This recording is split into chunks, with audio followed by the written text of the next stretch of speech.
to this devotion.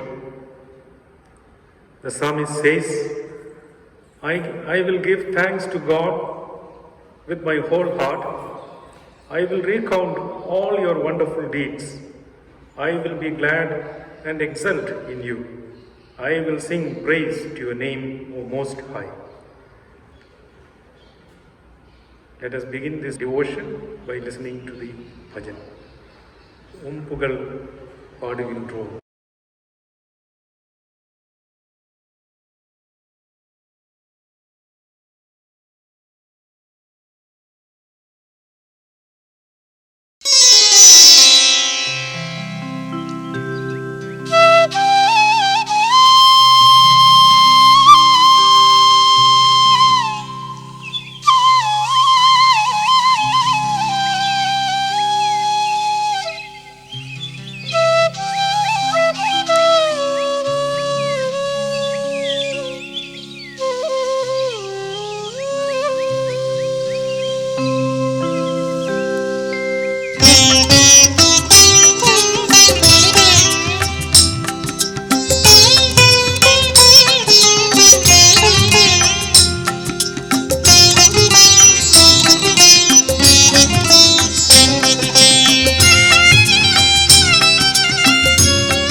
புகழ் பாடுகின்றோம் அருள்வாசனே,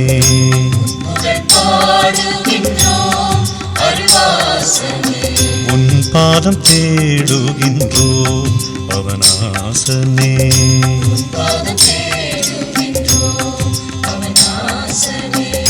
உன் புகழ் பாடுகின்றோம், உன் பாதம் தேடுகின்றோம்.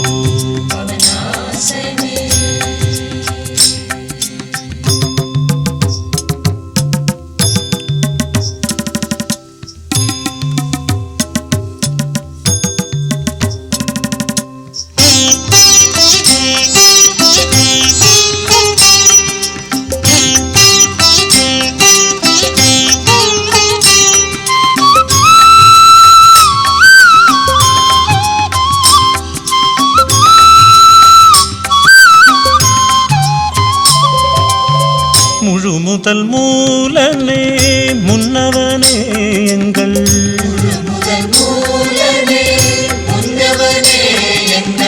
முழு முதல் மூலனே முன்னவனே எங்கள்,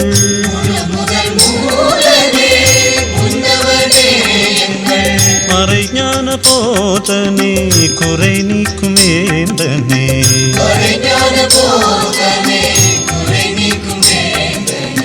மறைஞான போதனே குறை நீக்கும் வேந்தனே.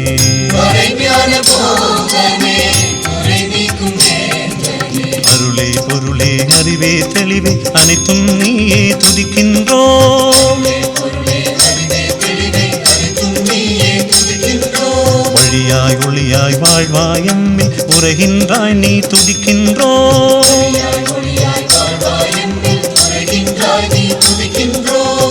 வரமருள்வாய் இறைவா இன்று வந்தருள்வாய் நிறைவா.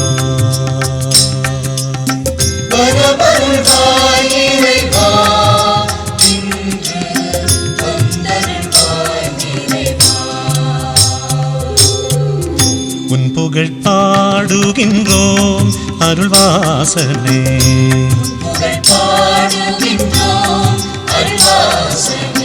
உன் பாதம் தேடுகின்றோம் பவனாசனே.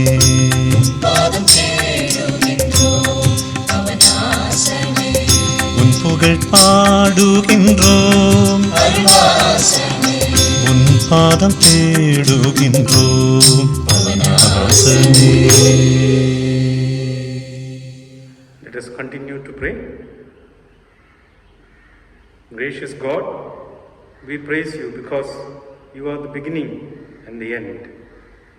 We thank you for this new day, the fresh air that we breathe, and the sunlight that warms us.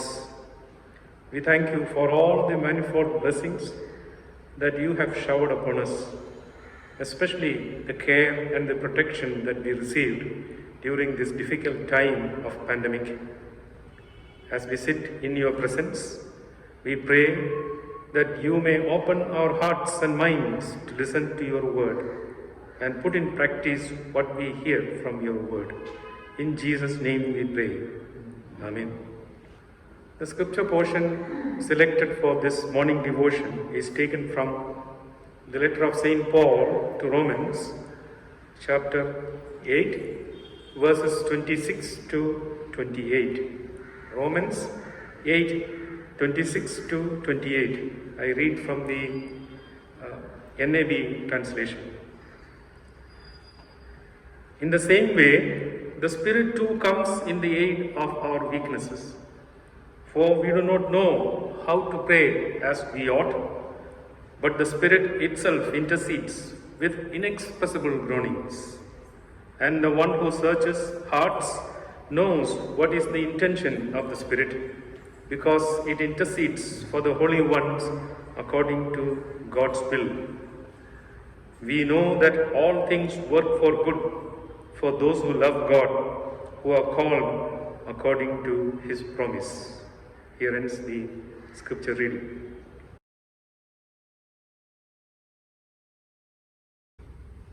May the words of my mouth and the meditations of our hearts be acceptable in your sight, O Lord, our rock and our Redeemer.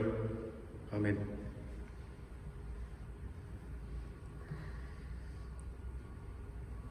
It was the first week of March this year. About 10 a.m. in the morning, we received a phone call from Kerala, from our relatives, that an young man of 38 years passed away suddenly, without any sickness or without any reason. And half an hour later, we are told that the mother of that young man was admitted in the hospital, and within 2 hours, she also passed away. 2 close relatives passed away in a matter of 2-3 hours, and it was very difficult for us to take it.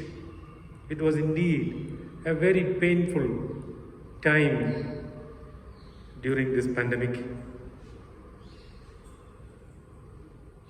Personal loss and grief, and even we were unable to grieve and be present when people, loved ones, pass away. Intense pain, suffering and agony.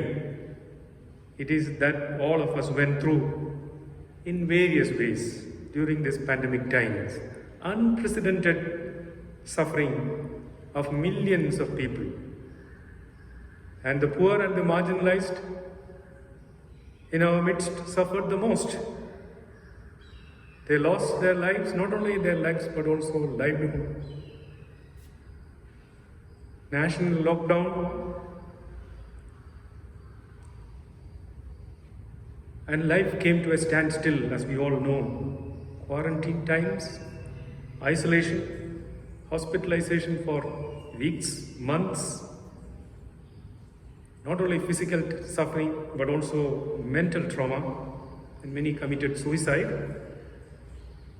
There was no opportunity for socializing. It was a time of spiritual suffering also, because the worship places were all closed for a long time. A time of physical, social, psychological, and even spiritual suffering. How do we pray in such situations? How do we pray when we are in crisis? When all things around us seem to go against us? When we have nobody to go to for help? How do we pray? That is a question we ask. I think all of us, or many of us, would have gone through such situations of pain, suffering, and agony, in which we do not even know how to pray or what to pray, and sometimes we say, I can't pray. the times of despair, times when we come to the point of depression, the lowest point in our Christian life, in the language of the gospel, the God-forsaken times, as we feel at those times. How do we pray in those times? I think the scripture has an answer, and I wish to meditate with all of us together on the passage that is read before us, Romans chapter 8, verses 26 to 28, which gives us an answer to this question: how do we pray in times of pain, suffering, and agony and crisis?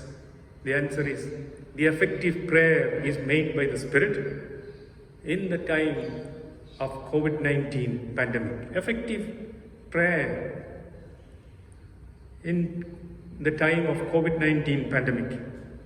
But before I enter into that topic, I think it is good to look at the context in which Paul gives this passage.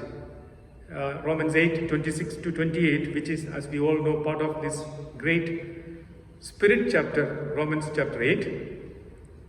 And what is interesting is that before Romans 8, in Romans 7, Paul speaks about his own agony, his own struggle in the body, the struggle between the old self and the new self, the struggle between the spirit and the body, or the flesh and the spirit. And the struggle he could not contain. He was so despaired that he cries out in verse 24 in chapter 7, "O wretched man that I am, who will deliver me from this body of death?" A desperate cry, a cry of despair and helplessness. But he does not stop with that. Thanks be to God. He goes on to chapter 8, where he speaks about the role of the Spirit in Christian life, which is an amazing chapter, which I think has not been given sufficient attention in Christian theology and in Christian life, especially in the mainline churches. So therefore, I wish to speak on that. And before I deal with that topic of effective prayer in these verses, I think it is good to remember what Paul emphasized or taught about the Spirit. Pauline teaching of the Spirit, as I mentioned, was not given sufficient attention, I believe. But his teaching regarding the Spirit is amazing, is astonishing, because he continues actually his understanding of the Spirit from the eschatological Spirit that is promised in the Old Testament by the prophets, as it is seen in Joel's prophecy. God will give His Spirit on all flesh and all, even the Gentiles, upon everyone, this Spirit will be sent. And secondly, this Spirit is experienced Spirit. That is the most astonishing thing in Pauline theology, I find. What Paul writes, what he has experienced. So his pneumatology is experienced pneumatology. And thirdly, it is this Spirit that dwells within us. And even the most interesting statements in Romans 8, 9, as we all know, if one does not have the Spirit of Christ, one does not belong to Christ. I think it's a radical statement that he makes. And not only that, and most creative interpretation of Paul with regard to the Spirit is that he interpreted this Spirit as the Spirit of Christ. I think that is the most astonishing thing that we find in Pauline interpretation. Keeping this in mind, we will go to this activity of the Spirit in the believer, the effective prayer, as Paul says in these verses. Now, effective prayer is listed as the fifth blessing of the Spirit in this chapter. So we will concentrate only on that. And the first verse, actually, verse 26, talks about the situation of the believer. It is important to note that the believer or the Christian is presented as somebody who is in the state of weakness, a helpless situation. It says the Spirit comes to the aid of our weakness. When we are weak, the Spirit comes to our aid. So it is a situation of weakness. Asthenia, a very powerful word that is used. Secondly, it's a situation in which the Christian is not able to pray, inability to pray. Paul says, for we do not know what to pray, and we do not know how to pray. That is the situation. Most difficult time in Christian life. I should say that it's the lowest time of Christian, lowest phase of Christian life. Inability to pray. It is the lowest point of the spiritual life of the Christian. The weakest moment. Completely, the Christian feels completely lost, down and out. And what does the Spirit do in such a situation of weakness, in such a situation of inability to pray? Three things the Spirit does. I would briefly deal with these three things that the Spirit does in such a situation. Firstly, we are told that the Spirit helps us. The Spirit is presented as a helper. The Spirit comes to our aid when we are at the lowest point, when we are at the weakest stage of our Christian life or our spiritual life, when we are in the most helpless situation, the most weakest situation, the Spirit comes to our aid. The believer is not abandoned. The believer is not left alone to fend for himself or herself. In this most difficult situation, the Spirit comes to the help of the believer. That is the first thing to be noted. It is like we are reminded of the Paraclete in John's Gospel, who comes as the helper, as the comforter. Second, the Spirit intercedes for us. Verse 27. The Spirit intercedes or pray for us. And that prayer is perfect prayer. Why it is perfect prayer? Because it is a prayer according to the will of God. The Spirit prays for us, on behalf of us, according to the will of God. The perfect prayer is made in the weakest of our time. And this Spirit intercedes for us with inarticulate groans. These two words, alelatos, stenagmois, two words are actually interpreted in so many ways, and especially by the charismatics and some group of Christians as referring to the glossolalia or the speaking in tongues, and I think that has created a lot of problems. And even some German scholars also support that. But there are a number of scholars actually who differ with that interpretation of speaking in tongues, this alelatos, which is actually inarticulate speech, inarticulate communication. They say that it cannot refer to speaking in tongues, because tongues is actually a heavenly language and it's not inarticulate speech. So the point is that the Spirit communicates in our inarticulateness, in our weaknesses. So 2 points are to be noted here with regard to pneumatology that Paul presents here, which is, I should say, a radical pneumatology. Paul overturns the popular understanding of the Spirit. The popular understanding of the Spirit is that the Spirit is the one who works in wonders, in signs, and also manifested in mighty works, and also, of course, in speaking in tongues and so on and so forth. So Paul speaks something different about Spirit here. But here Paul says the Spirit works in inarticulate groans. Spirit communicates in such stage. I think this is a very radical understanding of the Spirit that Paul presents here. In other words, the Spirit is not to be measured in terms of rhetorical effect, but the Spirit works precisely in, through, and as human inarticulateness. I think this is quite astonishing in Pauline pneumatology. Second thing that Paul speaks about pneumatology here, which is a reversal of the popular understanding, is that for Paul, the Spirit is experienced not in power but in weakness. Spirit is experienced in weakness.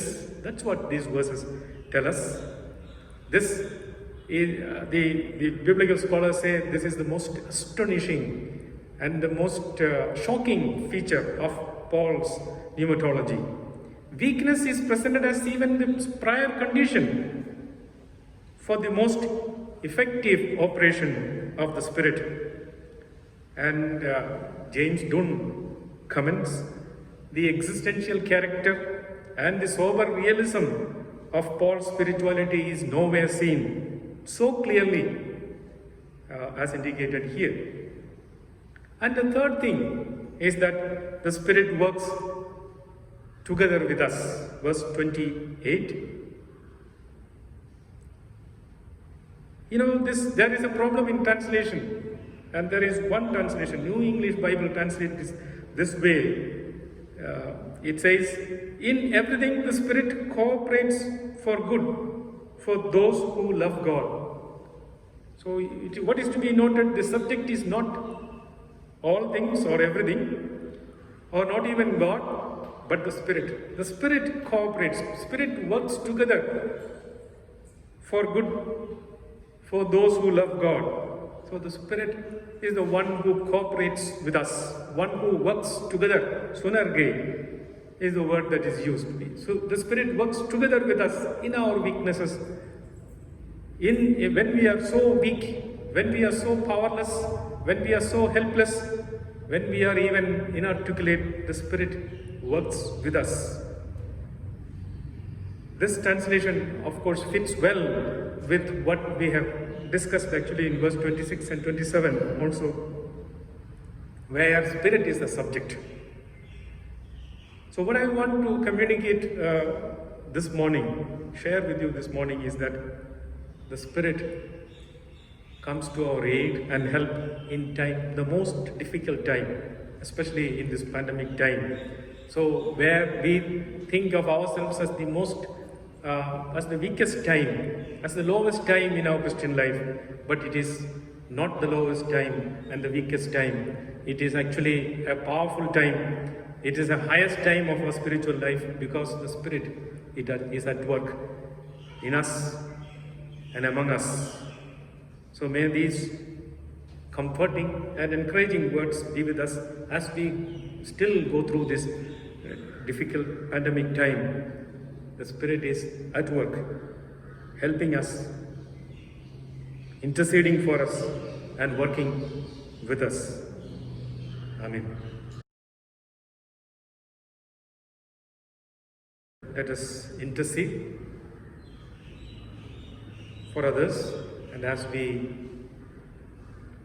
intercede for others, the response of the congregation shall be, God in your mercy, hear our prayer.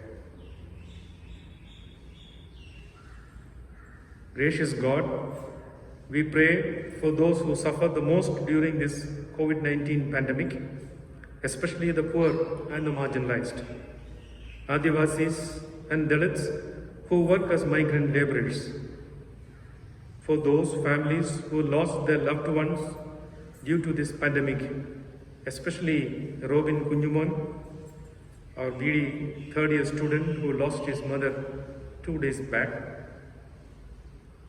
May your comforting and consoling presence be with the bereaved families.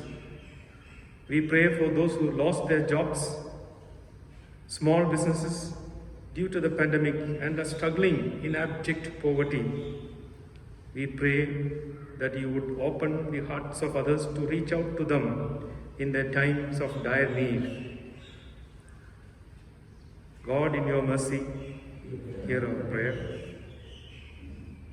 Merciful God, we pray for the frontline health workers, especially nurses, doctors, paramedical forces and others who risk their lives and fight against the COVID-19 pandemic.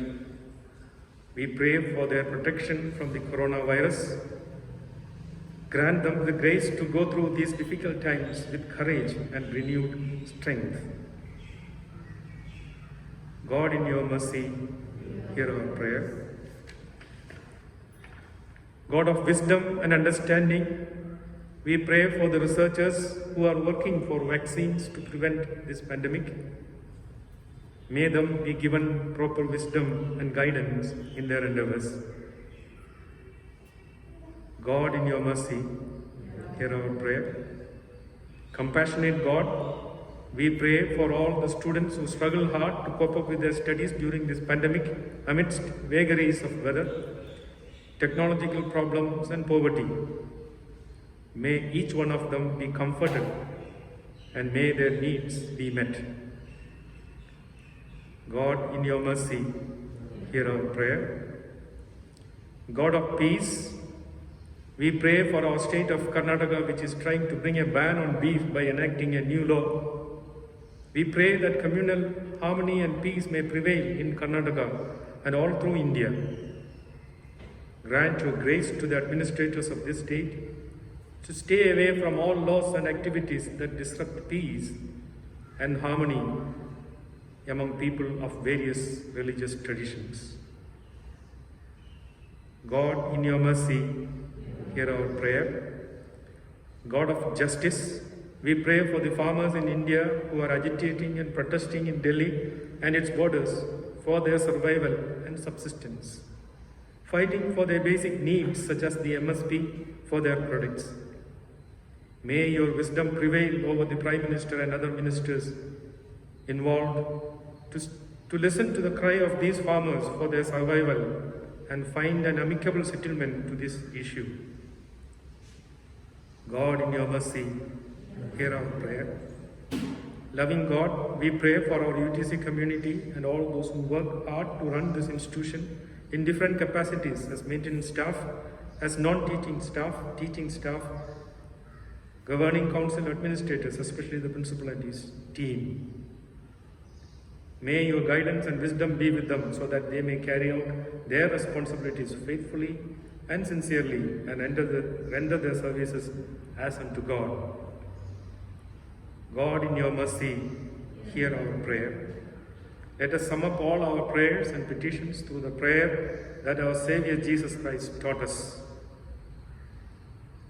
Our Mother and Father in heaven, hallowed be your name, your kingdom come. Your will be done on earth as it is in heaven. Give us this day our daily bread, and forgive our debts as we have forgiven our debtors. And lead us not into temptation, but deliver us from evil. For yours is the kingdom, the power, and the glory forever. Amen. Let us receive the benediction. May the love, grace, and peace of the triune God rest and abide with us, and especially all those who suffer the most during this pandemic, both now and forevermore. Amen.